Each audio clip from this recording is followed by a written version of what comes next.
আসসালামু আলাইকুম। Welcome to my channel Tunatuni tiny tales. তো আজকে বানাচ্ছি চিটা রুটি।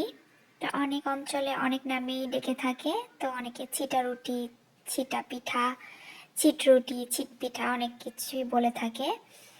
তো আমি এটা বানাচ্ছি, ফার্স্ট টাইম ট্রাই করছি। তো এটা বানানো খুবই ইজি। এটা বানাতে প্রথমে চালের গুঁড়া হচ্ছে নিয়ে একটু পানি দিয়ে লবণ দিয়ে এটা একটু মেখে রেখে দিতে হয় 20 মিনিট আধা ঘন্টার জন্য। পরে সেটাকে সুন্দরভাবে মাখাতে হয় অনেকক্ষণ ধরে, মাখিয়ে মাখিয়ে তারপরে পরিমাণ মতো পানি দিয়ে, মানে এটা অনেকটাই লিকুইড হবে গোলাটা। তো এটা গোলাটা হওয়ার পরে তারপরে এটা একটু তেল দিতে হবে অবশ্যই, সয়াবিন তেল দিয়ে তারপরে এটা প্যান গরম করে প্যানের মধ্যে এভাবে ছিটায়ে ছিটায়ে দিতে হবে। তো দেখতেই পাচ্ছেন আমি একটা প্যান নিয়ে চুলার উপরে দিয়েছি। তো এই যে পাশে মাংস, এটা মাংসের ঝোল দিয়ে সাধারণত খাওয়া হয়। তো এই যে আমি ছিটায়ে ছিটায়ে দিচ্ছি। এটা আমার ফার্স্ট টাইম, তো অতটা সুন্দর হয়নি।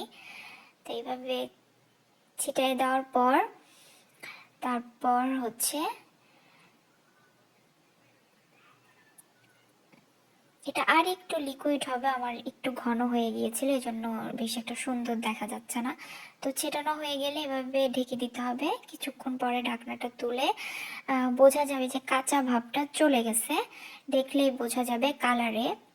তখন এটা তুলে ফেলতে হবে। একটু একটু ক্রিস্পি হলে এটার টেস্ট ভালো হয়। তো এই যে এটা এভাবে তুলে তারপর এটা মাংসের ঝোল, গরুর মাংসের ঝোল অথবা মুরগির মাংসের ঝোল দিয়ে এটা খাওয়া হয়ে থাকে। এই যে এতগুলা এতগুলো আরো কিছু বানানো হয়েছে, গরম গরম খাওয়া হয়ে গেছে।